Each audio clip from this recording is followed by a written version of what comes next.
We need to talk inflation, specifically CPI.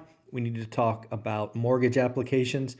We will talk about the top 5 most affordable places to live. But let's start this conversation with something that Grant Cardone has said in the last 24 hours, because I think there might be a lot of truth in it, but I wonder if we are going to get there. So what did Grant Cardone say? Grant Cardone basically told America not to buy a home until the Fed cuts the interest rate to 2.5. Now, just in case you don't recall, we are currently sitting at 5.25 to 5.5. So we are talking about roughly 9 to 10 Fed cuts. So what is Grant Cardone's thesis? Why is he telling America not to buy a home? In Grant's opinion, a Fed rate of 2.5% will lead to a mortgage rate of 4%. A 4% mortgage rate will unlock a wave of supply. A wave of supply will lead to price cuts as listings explode. So again, I ask, there's so many questions I have when I see this logic. First off, let me tell you what I agree with. I completely agree with the notion that a 4% mortgage rate would unlock demand. It would also unlock supply, which is really, I think, the point of Grant's outline. But here's the deal that I think most people don't understand. There's a lot of people saying, hey, if mortgage rates go to 4%, supply explodes, prices crash. It's an interesting theory. However, what we are noticing today and have for about 2 years now is the housing market is broken. Specifically, the move-up buyer. And why is the move-up buyer so important, you ask? Great question. A move-up buyer is both a seller and a buyer. So, would supply explode? Yes, I think it would. But I also believe demand would explode. And I believe the marginal demand of first-time home buyers, included with move-up buyers, would exceed supply. I think the demand, really what we are struggling with is move-up buyers, net seller, net buyer, but we are also seeing first-time home buyers really retreat. And I don't know about you, but if we had if we had mortgage rates at 4%, I think demand would explode. Let's also not be confused. We're an investing channel. And I want to ask you, if mortgage rates stop to 4%, would stuff start to cash flow? It's hard today. It's hard. Not impossible, but hard. If mortgage rates go from 7 to, say, 4.5 for investors, would stuff cash flow? I think it would. It certainly would cash flow better. So not only are we unlocking demand from first-time buyers, not only are we unlocking demand from move-up buyers or move-up sellers who are also buyers, we also unlock investors. And then we have Wall Street, hedge funds, big money banks. Do you not think they would deploy endless amount of capital? So I don't know. I think the notion that mortgage rates go to 4% and prices crash is, my mind just can't get there. It just can't get there. Now, in fairness, some of this is why are mortgage rates 4%? And sometimes you have to, quote unquote, be careful what you wish for. Maybe we go to 4% mortgage rates, 2.5 Fed rate, because the economy is in a nasty recession for 18 months. Unemployment's 10, 11, 12%. I don't know. Maybe. But again, it's hard for me to get there. So in the end of the day, I do think Grant's on point. I think supply would explode, but I think he might be missing the fact that demand even explodes more. Let me know what you think in the comments below. Do you think supply only explodes, or do you think demand explodes as well? I'd love to hear. Is Grant right or is Zuber right? Leave comments below. I'd love to see the scorecard at the end of the day. Who is right, Grant or Zuber? All right, so now why am I wearing my swing and a miss shirt? Well, first and foremost, I like keeping myself intellectually honest. I don't like it when content creators or experts put out a number, then they're wrong and they hide from it. I wear this with a badge of honor.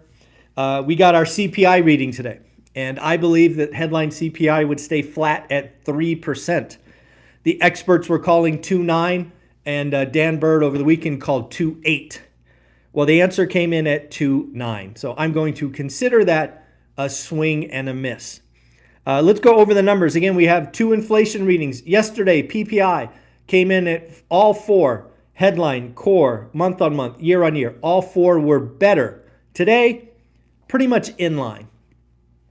So actual headline inflation year on year was 2.9. Estimate was 3. Last was 3. Month on month headline 0.2. Estimates 0.2. Last negative. We had deflation in headline number last month, negative 0.1. Okay, now the all-important core. Core came in at 3.2. Estimate 3.2. Last 3.3. And the final number, actual core month on month 0.2. Estimate was 0.2. Last was 0.1. So where is the inflation?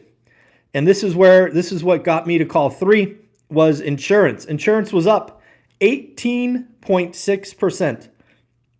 These are year-on-year numbers. Insurance up 18.6.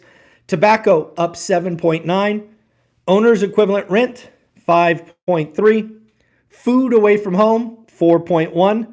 What was negative? Where was deflation? Deflation. Well, used car and trucks negative 10.9. Airfare negative 2.8.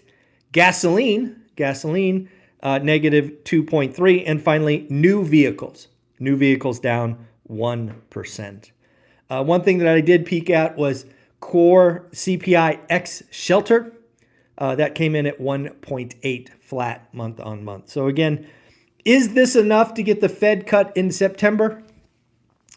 Well, if you watch everybody on TV, all the experts think a 25 basis point cut is coming in September. I, again, will stay on my no cut in September and November just to be intellectually honest. And again, I think they will cut 50 in November. But yes, it does look more and more like a rate cut is coming in September. So let's talk about mortgage applications. And for this one, folks, I got to bring out this shirt. Nailed it. What did I get right with mortgage applications last week? I told you that blip down in mortgage rate was going to unlock a refi boom. And boy, I got to tell you, the boom was even bigger than I expected, but I called it and I got it right. What happened with refinances? They were up 34.5% week on week. I'll say that again, 34.5% week on week. What about year on year, you ask? Great question. 117%. Nailed it. Purchase applications up only 2.8%. Again, I think there's a big tug and pull between what I do believe is a buyer's market, just a simple lack of interest in buying homes in the next 5 months with lower rates. So again, I do not expect purchase applications to explode, but the refinance boom has been unlocked. It has been unleashed, and we got that one right. We got that right when very few other people called it, so I will celebrate the win on that one. How about the top 5 most affordable places in the United States? I got this on a CNBC article if you want to look it up. I think it's CNBC Make It. I could be wrong. It was actually a top 10 list, but I only took the top 5. Let me know if you invest in any of these markets. We'll start at number 5 and we will go to number 1. Number 5, Davenport, Iowa. Any investors out there? Davenport, Iowa. How about Springfield, Missouri? Springfield, Missouri. Number 3, Wichita, Kansas. Wichita, Kansas. Number 2, Huntsville, Alabama. And the number 1 most affordable place to live in the United States, drum roll please, Fort Wayne, Indiana. Anybody invest in those places? Again, Fort Wayne, Indiana, Huntsville, Wichita, Springfield, and Davenport. Don't forget, folks, we do have an accountability group today. If you are getting started in real estate, one of the things you must do is you must get around people that are in the game. One of the best ways to do that is join our school community. We do have 2 accountability groups, one on Wednesday and one on Sunday. Join the one that that fits your schedule. Also, just so you know, we are going to have some millionaires holding court in school next couple of weeks. Looks like Casey from Brick by Brick is going to go live in our school community twice. I will be adding that to the calendar shortly. Also, Dion and Matt, Dion, Talk Financial Freedom, Matt, the Lumberjack Landlord, have both committed to hold court in school over the next 2 weeks. Brian Adamson has also said, hey, I want to do an hour with the school community. So again, we got a lot of these folks coming to the school community. A lot of the millionaires are like, hey, let me get a part of that. And then finally, folks, I want to talk about something that Eric Schmidt, ex-CEO of Google, had to say. I think it was at a Stanford MBA program or something. He was interviewed, or basically holding court in a classroom, and man, he unleashed on the beast of Google. Basically, he said, Google is losing because they have let the employees run amok. What does that mean? Basically, he says you can't do engineering, you can't lead teams, you can't take on big challenges when everybody works from home. If it's important to win, you've got to be in the office. This is especially true, in my opinion, of tech companies, software engineers, marketing. Like if you are trying to launch something spectacular, you've got to be together, in my opinion. One of the last 5 years of my career, I ran something that was called Go to Market. It is basically where we took ideas on a whiteboard, we turned them into physical products, usually software, and then we sold them. I turned 3 ideas into $100 million. Let me tell you, I believe it would be nearly impossible to do that in a world where we are not in the same location. Having product managers and engineers and developers and testers and sales and all those people together, you need that energy and motion. You need that chaos. I couldn't imagine. I could not run go-to-market if I had to pick up the call and do Zoom calls and this and that. It just wouldn't happen. So again, Eric Schmidt basically saying Google has lost their ways. They are not hungry.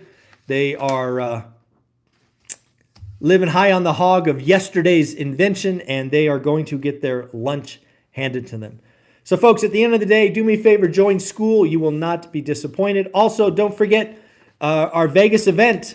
More and more of you are signing up for the Vegas event already. I greatly appreciate it. Tickets for general admission $299, VIP $699, February 15th, 16th in Vegas. 2 full days. Like last time, you will get to ask questions. You'll be able to network with all the millionaires that are there. We are working on some surprise guests. So folks, I hope to see you there. Buy your tickets today. Join school.